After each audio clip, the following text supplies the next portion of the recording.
the type of questions Snap asks, they are different from that of CAT. They ask you questions based upon these series, blood relations, directions, input output, वो सारे वो type है. Slot से मुझे एक और बात याद है कि स्नैप के केस में देयर आर 3 स्लॉट्स और स्लॉट्स में देयर इज नो नॉर्मलाइजेशन. ध्यान से सुनिएगा, there is no normalisation. CAT की तरह वो नॉर्मलाइज नहीं करते. And 25 questions are from logical reasoning plus analytical reasoning. But good thing about SNAP is that unlike CAT, unlike NMAT, आपको SNAP के अंदर पूरी आज़ादी है कि आप कौन सा सेक्शन पहले करना चाहते हैं और कौन सा बाद में. Hi everyone, so your snap exam is just a day away now. और इस एक दिन में ऑफ कोर्स बटरफ्लाइज होंगे स्टमक में आपके. आप ये भी सोच रहे होंगे क्या सही तरीका होना चाहिए एग्जाम देने का, क्या करना चाहिए क्या नहीं चाहिए. In this small crisp session I am going to just talk about that कि क्या चीजें हैं जिन पे आपको ध्यान देना है while writing your snap exam. That's all that we have to do in this session. Okay, so before I start, something about you. First of all, I am sure you all have been hearing about this now. Pratishtha is something that we are having on 10th of December. Infinite Dreams, Infinite Possibilities. What is that? You will get to know about this on that day itself. The top educators, mega influencers would be there. Apart from that, there would be a lot of surprises as well for you, along with some prizes as well. So just tune into this event on 10th of December. Apart from that, 10th of December is also now the deadline for our program. We have extended it now. I mean, जहां आपको 50% of मिलता था, flat 6 months का extension मिलता था, अब वो आपको 10th दिसंबर तक मिलेगा. पहले थोड़ा सा पहले तक का था. So just take benefit of this as well. I'll come to the point now straight away. First thing first, that when I talk about Snap strategy, you all know कि Snap मेरे ख्याल से MBA सीजन में सबसे छोटा exam होता है, which is just an exam of 60 minutes. In 60 minutes में you have got a total of 60 questions. I am sure you all know this. 15 questions are from verbal ability, 20 questions are from quantitative ability, and 25 questions are from logical reasoning plus analytical reasoning. But good thing about Snap is that unlike CAT, unlike and MET, आपको SNAP के अंदर पूरी आज़ादी है कि आप कौन सा सेक्शन पहले करना चाहते हैं और कौन सा बाद में. अब सवाल ये आता है कि क्या इसका कोई जेनेरिक आंसर है? The answer is no. हर इंसान के लिए अलग अलग हो सकता है. हालांकि ज्यादातर लोगों को शायद जो चीज सूट कर सकती है वो ये that you start with the area in which you are most comfortable. Right, अगर आप वर्बल में ज्यादा कंफर्टेबल हैं उससे शुरू कीजिए, क्वांट में है तो उससे, एलआर में है तो उससे, जहां भी आप ज्यादा कंफर्टेबल है. उसका एक फायदा होता है, if you start from your comfort area then in that case you will have that confidence कि ठीक है बहुत कुछ तो मैंने कर लिया है, आगे नहीं भी होगा तो मैं एक अच्छा स्कोर तो ला चुका हूं. To some people it is also advisable कि चाहे आप उससे स्टार्ट ना करो जो आपका स्ट्रेंथ एरिया हो, you can also start from VA. Reason, VA is something which will take the least possible time among all of them. Quant के 20 क्वेश्चन करने में हो सकता है आप 25-30 मिनट ले लें, ज्यादा भी ले सकते हैं, क्वेश्चन के लेवल पे डिपेंड करता है. एलआरईआर करते वक्त 25 क्वेश्चन करने में हो सकता है आपको ज्यादा टाइम भी लग जाए. ऑफ कोर्स अगर सारे क्वेश्चन करने लगे it take a lot of time. लेकिन वर्बल के 15 क्वेश्चन करने में when you know there is no RC, अगर आप वर्बल के 15 क्वेश्चंस कर रहे हैं तो वर्बल के 15 क्वेश्चन करने में hardly it should take some 6 to 7 minutes to do all the 15 questions. क्योंकि ज्यादातर तो ग्रामर ही आता है भर भर के, तो ज्यादा मुश्किल नहीं होता. उसके अलावा अगर वोकैब बेस्ड क्वेश्चंस भी हैं वो भी आप बहुत जल्दी कर सकते हैं. तो इसीलिए शायद वर्बल के 15 क्वेश्चंस एकदम से निपटने के बाद यू सी कि चलो मैंने 7-8 क्वेश्चन लगा दिए, 7-8 मिनट लगा दिया, now I have got good 52-53 minutes for the remaining 45 question, जिसमें मैं चूज कर सकता हूं कौन सा एरिया मेरा अच्छा है, कौन सा एरिया मेरा अच्छा नहीं है. So decide your order. अभी तक जो भी आपने मॉक्स वगैरह लिखे हैं या फिर आप खुद से डिसाइड कीजिए आपको क्या ज्यादा पसंद आता है, आप कौन सा तरीका आपको ज्यादा सूट करता है, एग्जाम में आप कब ज्यादा कॉन्फिडेंट फील करते हैं. वो सारी चीजें पर्सन टू पर्सन डिफर करती हैं. So choose a right order for you, which section is the one from which you are going to start, और उसके बाद कौन सा और उसके बाद कौन सा. हालांकि चांसेस बहुत कम है, लेकिन कभी कभार ऐसा भी हो सकता है कि आपके पास सडनली सारे के सारे 60 क्वेश्चन जंबल्ड आ जाएं. So be ready for that as well, that's also a possibility.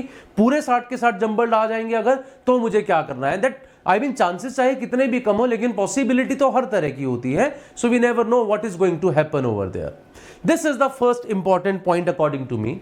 The second one, know your targets. So when I say know your targets, that straight away I am meaning that आपके percentile या colleges जो आप target कर रहे हैं वो कौन से हैं, ये आपको पता होना चाहिए.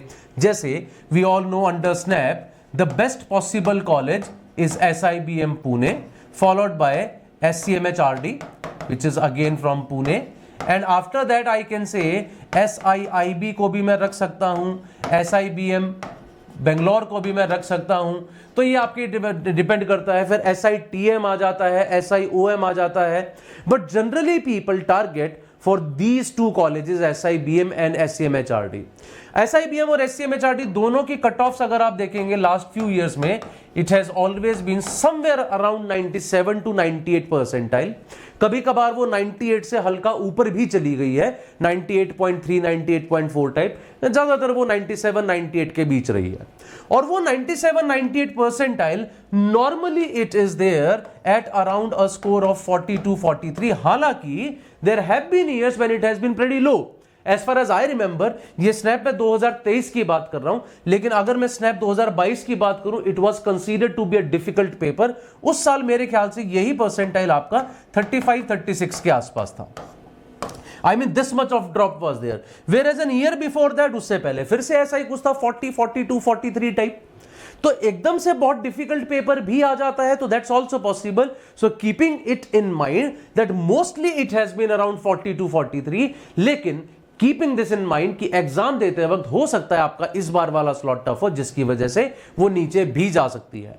स्लॉट से मुझे एक और बात याद है कि स्नैप के केस में देयर आर 3 स्लॉट्स, और स्लॉट्स में देयर इज नो नॉर्मलाइजेशन. ध्यान से सुनिएगा, there is no normalisation. CAT की तरह वो नॉर्मलाइज नहीं करते. इसका मतलब स्नैप ये मानता है कि हमारे तीनों पेपर बिल्कुल एक जैसे हैं, लेकिन ऐसा होता नहीं है.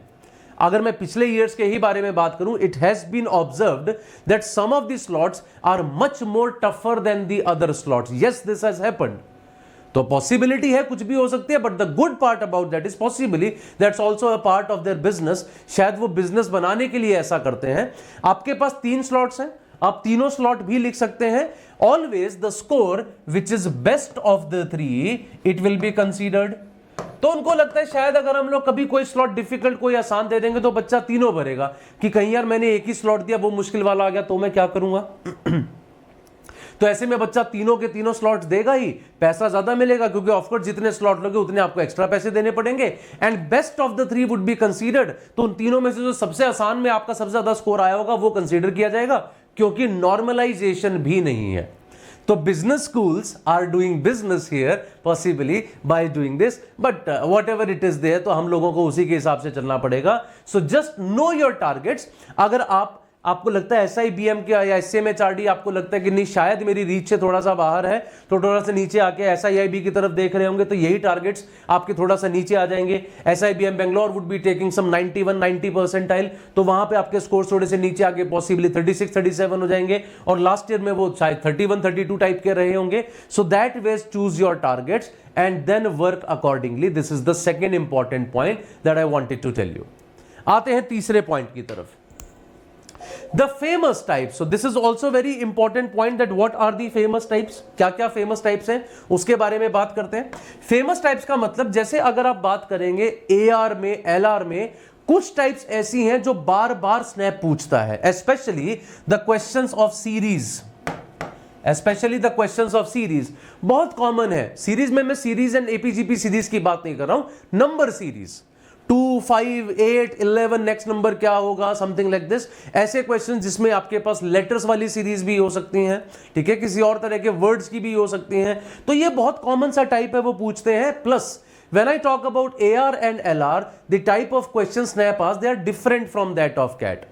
They ask you questions based upon these series, blood relations, directions, input output. वो सारे वो टाइप है जो कैट आपसे नहीं पूछता है.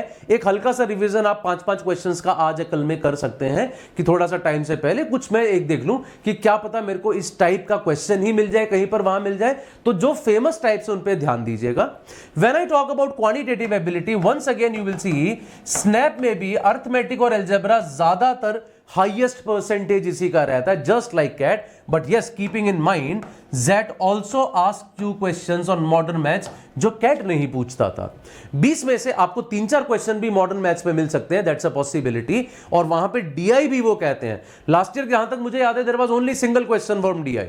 एक आपको टेबल दे रखी थी प्रॉपर उस एक सिंगल क्वेश्चन के लिए। लेकिन हाँ, मॉडर्न मैथ्स बेस्ड क्वेश्चन पूछते हैं। सीरीज एक बहुत कॉमन टाइप है जो स्नैप में पूछा जाता है, and other reasoning types are also there. And when I talk about verbal ability, grammar based questions काफी आते हैं, राइट। आरसी नहीं है तो ग्रामर का वो काफी यूज करते हैं। There will be lot of questions based upon grammar. I think more than 50% of the questions in your more than 50% of the questions in verbal ability would be grammar based itself. And lastly, time is the key. Why time is the key? You just have 60 minutes. One wrong decision can completely ruin your exam. So keep it in mind. किसी question को पकड़ के बैठ जाना, उस पर बहुत ज्यादा टाइम लगा देना, और ऐसा खास तौर पे हो सकता है एलआर के अंदर। सीरीज का क्वेश्चन है, कोशिश कर रहे हो आप क्रैक करने की, हो ही नहीं रहा है, और थोड़ी देर में पता लगा 3 मिनट निकल गए। That should not happen. This is something that you must take care of. एक एक करके जब आप क्वेश्चंस कर रहे हैं, पूरे 60 क्वेश्चन कर रहे हैं, ध्यान रखिए अगर कोई भी क्वेश्चन 1 मिनट से ज्यादा लेता है, उस स्टेज पे उसको छोड़ दो। पहले सारे वो क्वेश्चन कर लो जो आपके 1 मिनट से कम में हो जाते हैं।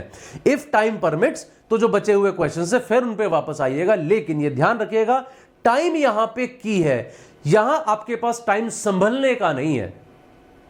एक गलत डिसीजन आपके पूरे पेपर को खराब कर सकता है। This is something that you all have to take care of. These are my tips for the SNAP exam. As I said, I wanted it to crisp. तो ये 4 इंपॉर्टेंट पॉइंट मेरे ख्याल से सभी ध्यान रखिएगा।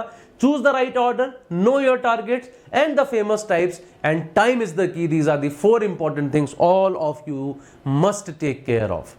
If any one of you wants to join my Telegram group, you can join by scanning this QR code.